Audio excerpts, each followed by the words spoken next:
Pernahkah kalian mendengar kisah tentang seorang anak yatim piatu yang hampir kehilangan nyawanya di tengah laut, tetapi justru bertemu dengan sosok legendaris, Nyi Roro Kidul?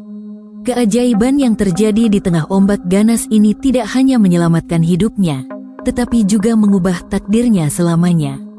Aditya hanyalah seorang anak laki-laki yang baru berusia 12 tahun, tetapi hidup telah memberinya cobaan yang begitu berat. Setelah kehilangan kedua orang tuanya dalam sebuah kecelakaan tragis beberapa tahun lalu, ia tinggal sendiri di sebuah pondok kecil di dekat pantai. Hidupnya sangat sederhana, bahkan bisa dibilang serba kekurangan. Setiap hari, Aditya berjuang mengisi perutnya dengan menangkap ikan di laut menggunakan perahu kecil warisan ayahnya. Namun, malam itu, nasib malang seakan ingin menguji ketegarannya sekali lagi. Langit yang semula cerah tiba-tiba berubah kelam. Angin kencang mulai bertiup, mengombang-ambingkan perahu kecil Aditya yang terbuat dari kayu rapuh. Ia tahu bahwa badai sedang mendekat, tetapi tidak punya pilihan selain bertahan di tengah laut karena jarak dengan pantai masih terlalu jauh. Ombak semakin tinggi, menghempas tubuh kecilnya yang basah kuyup. Dalam kondisi tersebut, Aditya mulai panik. Tubuhnya yang lelah berjuang melawan rasa dingin, namun pikirannya dipenuhi dengan ketakutan. Ia menangis dalam hati, memohon kepada Tuhan untuk keselamatannya. Apakah ini akhir hidupku? Apakah aku akan menyusul ayah dan ibu malam ini? Pikirnya. Saat ombak semakin ganas, perahu kecilnya terbalik. Aditya terlempar ke dalam laut yang gelap. Tangannya mencoba meraih apapun yang bisa menyelamatkannya, tetapi air laut terus menariknya ke bawah. Napasnya mulai sesak dan tubuhnya semakin lemah. Saat itulah ia mengucapkan doa terakhirnya, berharap ada keajaiban yang menyelamatkannya dari maut. Ketika Aditya hampir tenggelam, sebuah keajaiban terjadi. Di tengah lautan gelap dan mencekam, tiba-tiba muncul cahaya hijau kebiruan yang begitu terang, seperti menyala dari dasar laut.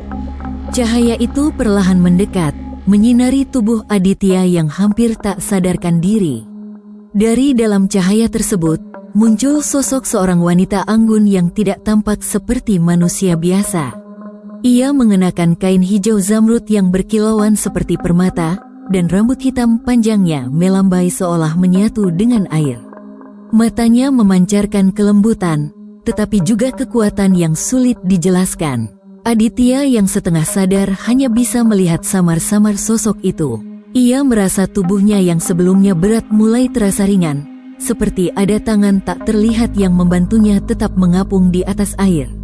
"Jangan takut, nak, aku di sini untuk membantumu," kata sosok wanita itu dengan suara lembut namun penuh wibawa.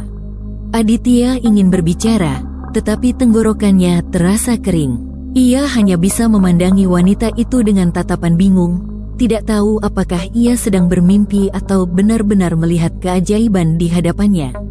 Wanita itu mengulurkan tangannya dan menyentuh dahi Aditya. Seketika, ia merasakan kehangatan yang menyebar ke seluruh tubuhnya, menggantikan rasa dingin yang sebelumnya hampir membekukan dirinya. "Kamu tidak akan tenggelam malam ini," kata wanita itu lagi. Aditya merasa seperti ada kekuatan besar yang mengangkat tubuhnya, membawa dirinya keluar dari gelombang yang menghantam tanpa ampun. Aditya terbangun di atas pasir pantai yang lembut, diterangi oleh bulan yang bersinar redup. Tubuhnya masih basah, tetapi ia tidak lagi merasa kedinginan. Ia menoleh ke sekeliling, mencoba memahami apa yang baru saja terjadi. Tidak jauh darinya, wanita yang sebelumnya dilihatnya di tengah laut sedang duduk di atas sebuah batu karang, memandang ke arah laut dengan penuh ketenangan. Aditya berusaha duduk meskipun tubuhnya masih terasa lemah. Siapa kamu?" tanyanya dengan suara gemetar. Wanita itu menoleh, tersenyum lembut, dan menjawab, "Aku adalah penjaga lautan ini. Mereka memanggilku Nyi Roro Kidul." Mendengar nama itu, Aditya terdiam.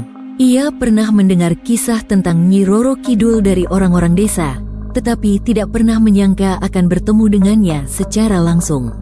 "Aku menyelamatkanmu karena kamu belum waktunya pergi," lanjut Nyi Roro Kidul. Hidupmu memiliki tujuan yang besar, meskipun saat ini kamu belum menyadarinya. Kata-kata itu membuat hati Aditya bergetar. Bagaimana mungkin seseorang sepertinya, seorang anak yatim piatu yang tidak punya apa-apa, memiliki tujuan besar dalam hidup? Ia menunduk, merasa tidak layak menerima bantuan dari sosok sehebat Nyi Roro Kidul. Aditya mencoba mencerna apa yang baru saja terjadi, tetapi pikirannya dipenuhi kebingungan dan ketakutan. Apakah ini nyata, ataukah hanya mimpi yang dihasilkan oleh pikirannya yang kelelahan? Ia memegang pasir di tangannya, merasakan butirannya untuk memastikan bahwa ia benar-benar sadar. Namun, ketika ia melihat ke arah Nyi Roro Kidul, segala keraguannya perlahan mulai hilang. Wanita itu terlalu nyata untuk dianggap sebagai ilusi. Dengan suara yang bergetar, Aditya bertanya, "Kenapa? Kenapa aku yang kamu selamatkan? Aku hanya anak kecil yang tidak punya siapa-siapa. Bahkan keluargaku pun sudah tiada." Air mata mengalir di pipinya saat ia mengungkapkan perasaan yang selama ini dipendamnya. Rasa kehilangan, kesepian, dan ketidakberdayaan bercampur menjadi satu. Nyi Roro Kidul mendekati Aditya, duduk di sampingnya, dan menatapnya dengan penuh kasih sayang. "Kamu merasa tidak berarti karena kehilangan segalanya. Tapi, justru karena itulah, kamu akan menemukan kekuatan yang selama ini tersembunyi di dalam dirimu. Ingatlah, nak, orang-orang yang mampu bertahan dalam kesulitan adalah mereka yang kelak akan menjadi besar." Kata-kata Nyi Roro Kidul seperti menembus hati Aditya. Untuk pertama kalinya, ia merasa bahwa hidupnya memiliki makna, meskipun ia belum sepenuhnya memahaminya. Wanita itu kemudian mengeluarkan sebuah kendi emas kecil dari balik kainnya. Ia menuangkan air dari kendi tersebut ke telapak tangannya dan menyuruh Aditya meminumnya. "Minumlah, ini akan membuatmu kuat," katanya. Aditya ragu sejenak, tetapi akhirnya meminum air itu. Rasanya tidak seperti air laut yang asin, melainkan manis dan menyegarkan. Setelah meminumnya, tubuh Aditya mulai terasa bertenaga kembali. Ia merasa seperti mendapatkan kekuatan baru untuk menghadapi apapun yang akan terjadi di masa depan. Sebelum menghilang, Nyi Roro Kidul memberikan sebuah pesan terakhir kepada Aditya. "Ingatlah ini, nak, kehidupan adalah lautan yang penuh dengan gelombang. Kadang tenang, kadang bergejolak. Tetapi jika kamu tetap berani dan tidak menyerah, kamu akan selalu menemukan jalan menuju pantai yang indah." Dengan kata-kata itu, tubuh Nyi Roro Kidul perlahan memudar menjadi cahaya, kembali ke dalam laut. Aditya memandangi laut yang kini tenang, dengan hati yang penuh rasa syukur. Ia menyadari bahwa malam itu tidak hanya menyelamatkan hidupnya, tetapi juga memberinya harapan baru. Ia berjanji pada dirinya sendiri untuk menjalani hidup dengan keberanian, seperti pesan yang ditinggalkan oleh Nyi Roro Kidul. Keesokan paginya, Aditya terbangun di bawah sinar matahari yang hangat. Angin lembut berhembus, membawa aroma garam laut yang menyegarkan. Matanya perlahan terbuka, dan ia menyadari dirinya berada di tepi pantai yang asing. Tubuhnya masih terasa lelah, tetapi ada energi baru yang mengalir di dalam dirinya. Saat ia duduk dan memperhatikan sekeliling, pandangannya tertuju pada sebuah kalung berbentuk mutiara hijau yang menggantung di lehernya. Kalung itu terlihat sangat indah dan berkilauan saat terkena sinar matahari pagi. Aditya menggenggam kalung itu dengan penuh rasa penasaran. Apakah ini pemberian dari Nyi Roro Kidul, pikirnya. Ia mengingat kembali pertemuannya dengan sosok misterius itu di tengah lautan. Sekarang semuanya terasa nyata, bukan mimpi, bukan ilusi. Dengan kalung itu di tangannya, ia merasa seperti membawa sebuah janji atau pesan penting yang harus dijalankan. Namun, rasa bahagia yang sempat singgah di hatinya segera digantikan oleh rasa khawatir. Aditya tidak tahu di mana dirinya berada. Pantai ini berbeda dari tempat biasanya ia mencari ikan. Ia mulai berjalan, berharap menemukan orang-orang yang dapat membantunya kembali ke desa. Langkah-langkah kecilnya di atas pasir terasa berat, tetapi ia terus melangkah dengan tekad yang baru. Aku harus menemukan jalan pulang. Aku tidak boleh menyerah, katanya dalam hati, mengingat pesan Nyi Roro Kidul. Setelah beberapa jam berjalan tanpa arah, Aditya akhirnya tiba di sebuah desa kecil yang terletak di tepi pantai. Desa itu penuh dengan aktivitas para nelayan yang sibuk menyiapkan jaring, anak-anak yang bermain di pantai, dan para wanita yang menjual hasil tangkapan di pasar. Meskipun asing, suasana desa itu terasa hangat dan menyenangkan. Di tengah keramaian, seorang gadis muda bernama Ayu melihat Aditya yang tampak bingung dan kelelahan. Ayu, yang dikenal sebagai sosok baik hati di desa itu, langsung mendekati Aditya. "Kamu dari mana, Dek? Kenapa sendirian?" tanyanya dengan lembut. Aditya menjelaskan bahwa ia tersesat dan tidak tahu bagaimana cara kembali ke desanya. Ayu, yang merasa iba, membawa Aditya ke rumahnya dan memberinya makan serta pakaian bersih. Hari-hari berlalu, dan Aditya mulai merasa nyaman tinggal di desa itu. Ayu dan keluarganya merawat Aditya seperti keluarga sendiri. Hubungan antara Aditya dan Ayu semakin erat seiring waktu berjalan. Ayu selalu mendukung Aditya, mendorongnya untuk bermimpi besar meskipun hidup telah memberinya banyak cobaan. Dalam Ayu, Aditya menemukan harapan baru. Ia mulai percaya bahwa kebahagiaan masih mungkin diraih, meskipun hidupnya penuh luka. Namun, kebahagiaan Aditya tidak bertahan lama. Desa tempat ia tinggal mulai menghadapi krisis. Hasil tangkapan ikan semakin berkurang, dan banyak nelayan yang tidak lagi bisa memenuhi kebutuhan keluarga mereka. Kondisi ini memicu konflik di antara penduduk desa. Beberapa orang mulai menyalahkan laut, sementara yang lain merasa marah kepada pemerintah karena tidak memberikan bantuan. Aditya merasakan kesedihan yang mendalam melihat orang-orang di sekitarnya menderita. Ia teringat akan pertemuannya dengan Nyi Roro Kidul, sosok yang telah menyelamatkan hidupnya dan memberinya pesan untuk tidak menyerah. Tetapi sekarang, ia merasa tidak berdaya. Apa yang bisa dilakukan oleh seorang anak muda seperti dirinya untuk membantu desa ini? Di tengah kebingungannya, Aditya mendekati Ayu dan menceritakan kegelisahannya.